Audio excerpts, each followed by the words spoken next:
ज्योतिबिलास साहू ज्योतिबिलास साहू देवगाँ कपिलास। जय जगन्नाथ।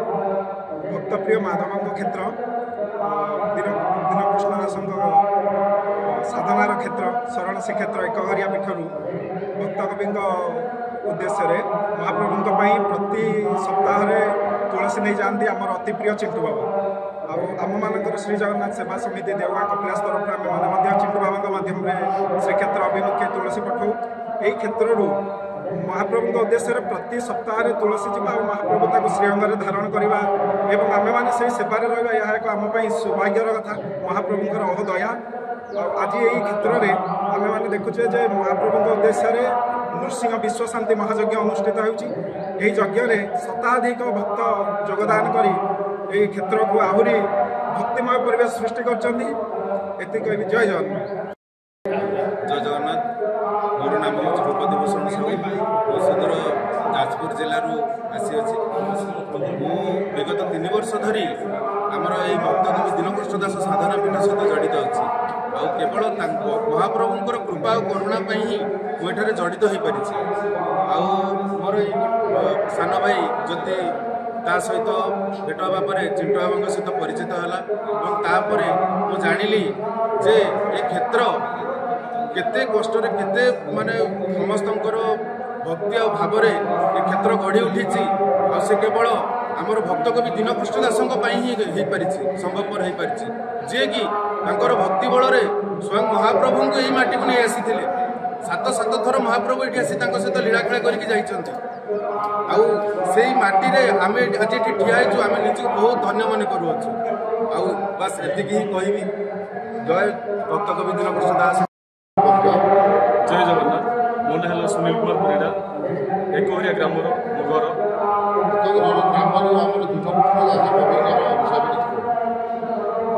भक्तकवि दीनकृष्ण दास विषय कौन कह से तो सारा विश्व बर्तमान चर्चित। ये क्षेत्र प्रत्येक दिन जाए तुलसी महाप्रभु श्रीक्षेत्र को क्षेत्र हूँ भक्त और भगवान मिलन क्षेत्र जोटि कि स्वयं महाप्रभु रत्न बेदी ओह्लई आसी ए क्षेत्र में अति प्रिय भक्त दीनकृष्ण दास को कुलाग्रत करते जोटे कि आज ये क्षेत्र बुलाऊँगी शरण श्रीक्षेत्र कारण महाप्रभु स्वयं दीनकृष्ण दास को क्षेत्र में शरण देते से क्षेत्र ना हूँ शरण श्रीक्षेत्र। तेणु महाप्रभु उद्देश्य प्रत्येक दिन ये क्षेत्र जा श्रीक्षेत्र में तुलसी लगी पारुची यहाँ हूँ समस्त गौरव गौरव गौरव। तेणु महाप्रभुंर से भक्त जे कि दीनकृष्ण दास ए क्षेत्र को आज एमती प्रफुल्लित कर आनंदित कर माटी पवन ये आमप्रण सब धन्य हो जाती भक्त मैंने सब धन्य हो जाती। तेणु विषय कहवाई मो पाखे किसी कथा भी ना। जय जगन्नाथ। जय जगन्नाथ। सभापति शरण श्रीक्षेत्र विकास परिषद जहाँ ये जो चली कार्यक्रम विश्व शांति श्री विष्णु नृसिंह महायज्ञ 4 तारिख रु 8 तारिख दीर्घ 5 दिन यज्ञ चालू रही। आज हूँ तार 7म दिन। तेणु महाप्रभुंर आज कार्यक्रम हूँ राधाकृष्ण मंदिर प्रतिष्ठा। ये मंदिर प्रतिष्ठा हवा पर आमर गुंडीचा घर जो अच्छी ग्रामर शेष भाग स्कूल पाखे आज तार अच्छी शुभारंभ।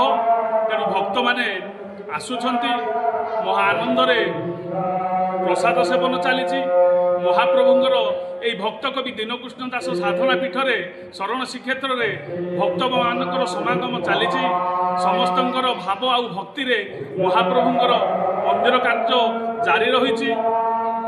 या पूर्वर काली श्रीमंदिर विद्यापति पति महापात्र नवकिशोर दास पति महापात्र काली आसी से भी सब जिन कथा देइछंती।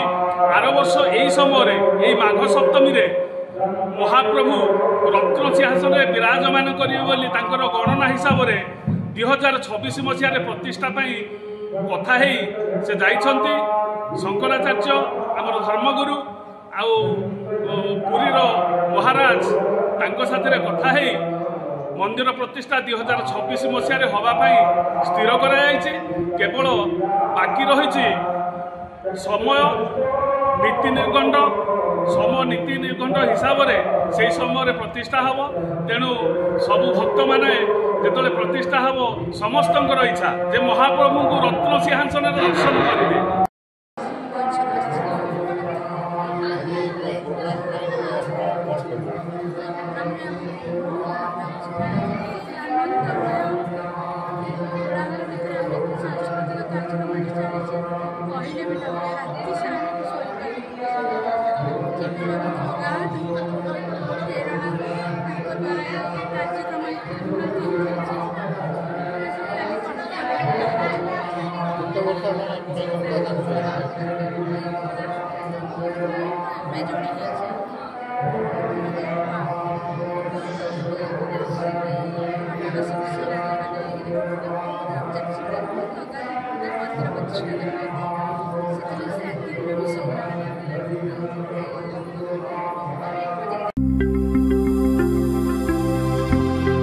लेटेस्ट न्यूज अपडेट पाई www.nowodisha.com को लॉगिन करंतु।